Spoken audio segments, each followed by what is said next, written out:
Découvrez comment choisir les pinceaux parfaits qui vont faire toute la différence dans la création de vos peintures acryliques. Dans cette vidéo, je vais vous expliquer comment trouver les pinceaux idéaux pour peindre en peinture acrylique. En suivant mes conseils, vous allez non seulement comprendre les différents types de pinceaux, mais aussi savoir comment les utiliser et les entretenir pour qu'ils durent plus longtemps. Je suis Fanny Duhem, artiste peintre professionnelle et fondatrice de l'Armoire. J'ai à cœur de partager mes connaissances avec d'autres artistes qui désirent apprendre. Tu vas trouver sur ma chaîne une foule d'astuces qui vont pouvoir t'aider, donc n'hésite pas à aller fouiller parmi les vidéos disponibles. Si tu désires apprendre à maîtriser la peinture acrylique, je t'invite à télécharger mon guide gratuit 25 astuces simples en peinture acrylique. Donc, ça va d'astuces pour ton atelier, des conseils sur le matériel et des techniques propres à la peinture acrylique. Je te laisse le lien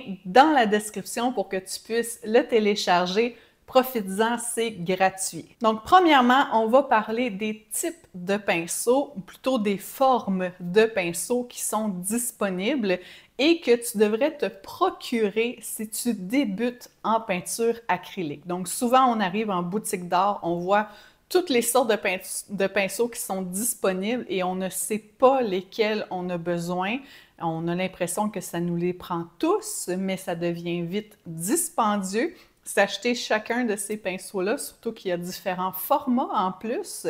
Donc aujourd'hui, je vais te montrer les différents modèles et différentes formes que tu vas avoir besoin pour débuter. Et ensuite de ça, selon les sujets que tu vas peindre, les techniques que tu vas utiliser, tu vas voir si tu as besoin d'un pinceau spécifique supplémentaire. Donc, commençons avec le pinceau plat. Donc, il est utilisé pour les aplats de couleurs, donc pour l'application de la couleur sur la toile, mais aussi pour faire des lignes nettes en utilisant la pointe de ton pinceau, surtout s'il est en bon état, et aussi pour faire des fondus. Donc, si le pinceau plat est assez large et par rapport à la taille de ton tableau, tu vas être capable de faire de beaux fondus en peinture acrylique. Le pinceau langue de chat.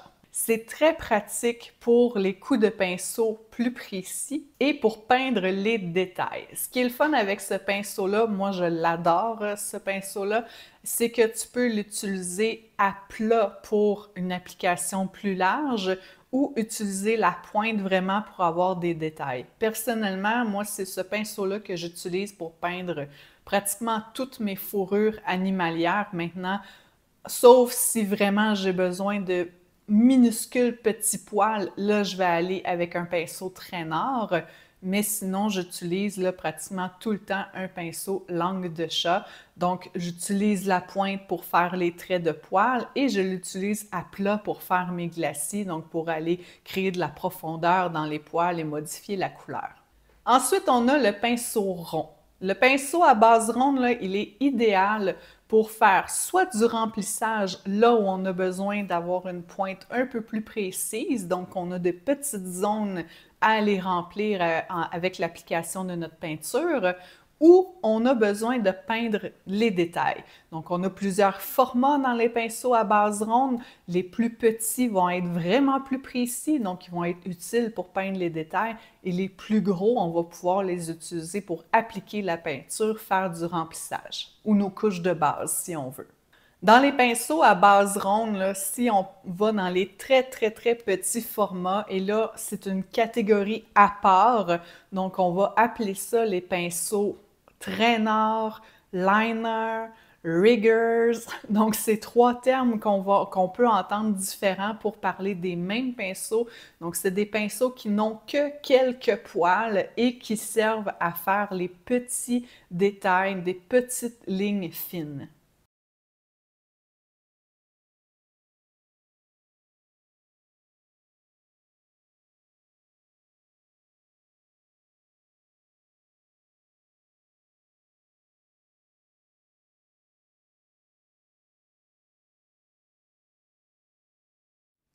Le spalter. Vous avez probablement déjà entendu ce terme-là. Ça vous en prend un, au moins, sinon deux, parce que le spalter peut être utilisé, bon, il va surtout être utilisé pour l'application de peinture, donc surtout faire les fonds de nos tableaux, l'application du gesso, l'application de la couche de fond, faire un lavis sur l'entièreté du tableau avant de débuter, mais aussi pour vernir nos tableaux. Donc c'est pour ça que je dis d'en avoir deux. Un pour l'application de peinture et l'autre que tu gardes pour l'application de ton vernis. Parlons maintenant du choix des matériaux, parce que tu vas voir que ça, c'est une autre chose qu'il y a à choisir en boutique d'art. Donc, on a les poils naturels et les poils synthétiques.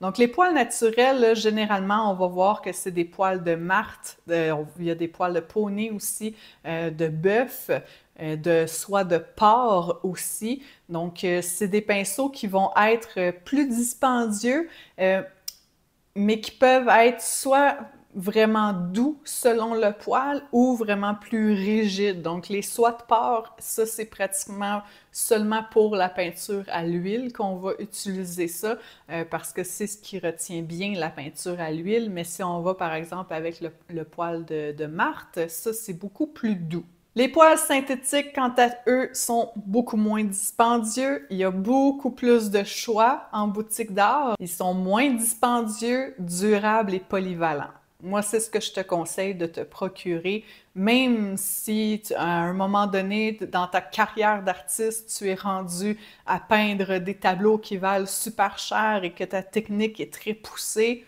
Je pense que tu vas quand même vouloir rester avec les pinceaux synthétiques parce qu'ils sont très élaboré maintenant. La qualité est vraiment exceptionnelle. Moi, ce n'est que ça que j'utilise en atelier des pinceaux en poils synthétiques.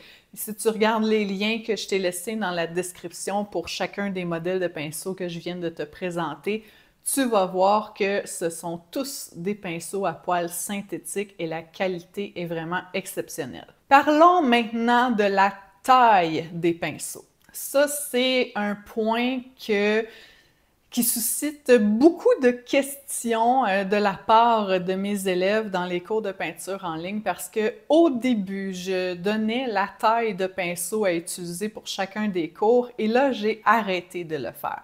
Parce qu'il arrive, c'est qu'un pinceau plat numéro 3 n'est pas de la même grandeur dans une compagnie et dans une autre. Donc, si on veut avoir exactement le même pinceau que je vais suggérer, par exemple, il faut absolument l'acheter dans la même compagnie. Donc, souvent, lorsqu'on va vous dire « Ah, procure-toi tel pinceau de telle taille », informe-toi, OK, mais de quelle compagnie pour être sûr que tu vas avoir un pinceau de la bonne dimension. Et souvent, on me demande aussi « C'est quoi la taille des pinceaux idéale pour peindre les poils d'animaux? » Ça va dépendre. Moi-même, j'utilise différentes tailles de pinceaux d'un tableau à l'autre. Ça va dépendre de la taille de ton sujet sur le tableau. Est-ce qu'il est en gros plan ou est-ce qu'il est très petit, très éloigné? Ce qui fait que, est-ce que les traits de tes poils que tu as besoin de faire doivent être minuscules et très, très fins ou ils doivent être assez larges? S'ils sont minuscules et très, très fins, je vais prendre un pinceau de très petite taille, mais je ne pourrais pas prendre, mais je vais pouvoir, mais ce ne sera pas idéal de prendre ce même pinceau-là si j'ai besoin de faire un animal qui est en gros plan et que le trait est très large. Là, je vais avoir de la difficulté avec mon tout petit pinceau à faire des beaux traits. Donc là, je vais grossir la taille de mon pinceau pour avoir la bonne largeur de trait. Donc, quelle taille t'acheter lorsque tu veux t'équiper avec les pinceaux? C'est de voir, bon, sur quel format tu veux peindre. Est-ce que tu veux faire justement des gros plans sur des gros formats ou est-ce que tu vas être du genre à peindre des petits détails? Si c'est des petits détails, va dans les tout petits pinceaux. Tu peux t'en procurer un ou deux de taille moyenne pour si jamais tu vois que tu en as besoin. Mais c'est vraiment avec le temps que tu vas voir, bon, c'est quoi les sujets que tu aimes peindre? C'est quoi la taille de tableau que tu aimes le plus faire? Lequel des pinceaux est-ce que tu te retrouves toujours à utiliser? Donc souvent, bon, on peut dire, prends-toi une taille 1, 3 et 5, par exemple. Donc là, tu vas avoir 3 grandeurs assez différentes une de l'autre et tu vas voir lequel est-ce que tu es toujours en train d'utiliser. Si tu es toujours en train d'utiliser le 1, peut-être que là, ça vaudrait la peine que tu te procures la taille 0 et la taille 2, par exemple. Donc, essaie comme ça, mais ne va pas toutes les acheter au début parce que ça va vraiment dépendre de ce que tu vas peindre. On va maintenant parler de l'entretien des pinceaux. C'est un sujet plate.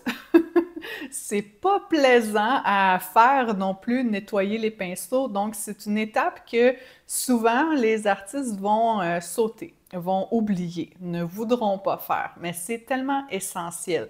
Parce que si on regarde notre budget, dans quoi il passe lorsqu'on s'achète du matériel pour peindre, la plus grande partie de notre budget va dans les pinceaux. Pourquoi? Parce qu'on est toujours en train de s'en acheter de nouveaux, parce que ceux qu'on a, la pointe est abîmée, la pointe, ils ont toutes, les poils ont tout écarté. On n'est plus capable de peindre de la façon qu'on peignait lorsqu'ils étaient nus, donc on va s'en acheter de nouveaux pour avoir cette précision-là. Puis là, on accumule dans l'atelier. Et on dépense beaucoup d'argent sur les pinceaux.